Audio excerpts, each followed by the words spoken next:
We are back on Inside Politics. Our guest today is Dr. Thomas Schwartz. He's a political science and history professor at Vanderbilt University. We're talking about the current situation in Ukraine, where they're fighting off an invasion from Russia, their next door neighbor.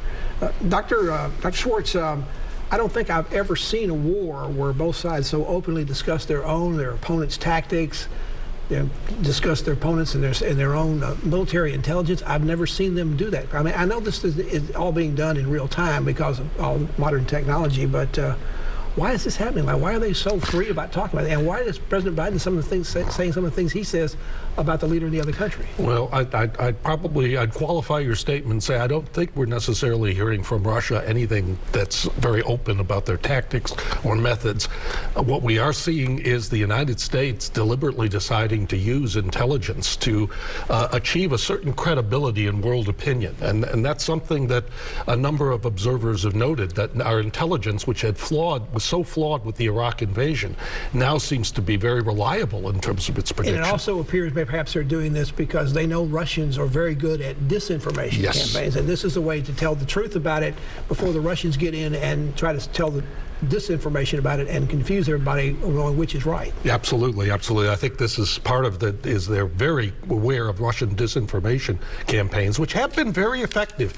Russia's media campaigns around the world have confused issues in many countries, and so coming out as strongly as they have is part of that. Now, as far as President Biden's comments, I think the problem there is I think President Biden wants to give the appearance of being very, very tough on Russia and is willing to use rhetoric that way, but he's got two audiences, an American audience that likes tough rhetoric about Russia, but other audiences that are very concerned that sort of rhetoric is going to prevent a peace settlement. On the domestic front, President Biden did get a bit of a jump, a boost in his job performance numbers after he gave the State of the Union, but the latest polls indicate he's down in the polls, in fact, down about the lowest he's been during his presidency. So if he's trying to talk tough to get more support in this country, why isn't it working? Well, I think I would put the major point there being that as much as Americans might like to hear tough talk on Ukraine, they're very concerned about the high price of living and inflation, which has been a notorious weapon against presidents. If you look at history and you look at inflation rates, you can see a definite correlation between high inflation rates and declines in presidential popularity. I think this is no different. Now, President Biden did cause some alarm last weekend when he went to Poland. He had a very good trip to Europe on the whole, but at the end of his speech, he said something about President Putin should never be allowed to stay in office. The administration really quickly came back and tried to walk those statements back to say they're not into regime change.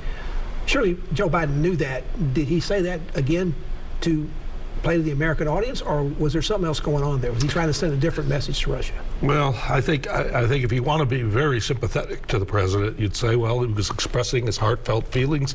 It was off the cuff. It was what he really believes and feels. On the other hand, he also reiterated it even after the walk back, which I don't think was very good. The problem is that I think, as President Biden said during the campaign against Trump, namely, every word a president says is very important. So I think, in a way, this shows a certain degree of confusion within the administration itself. Some say Russia has a history when they've been involved in wars and other confrontations that their leaders are replaced when they don't go well, maybe not right away when it happens, but within the next few years, Afghanistan, which led to the fall of the Soviet Union, the Cuban Missile Crisis, and Khrushchev being removed as the premier in the Soviet Union, even the Romanov dynasty after they lost the war to Japan, and then things went badly for them in the First World War. Is that something that we might be headed towards with Putin in this situation? It is a possibility. I think it would really depend on the scale of the defeat or the belief in Russia that this was a really terrible blow to their overall prestige and pride. If that happens, then I think you could see Putin replaced, but I don't think he'd be replaced by someone necessarily better for the West. I think he might be replaced, as was the case with Khrushchev, by another another member of the Politburo who's equally tough. But when Khrushchev was removed, he wasn't facing war crimes. No. And certainly you think Putin is very likely going to face some prosecutions or at least strong investigations about his involvement in what appear to be war crimes that have been committed in the Ukraine.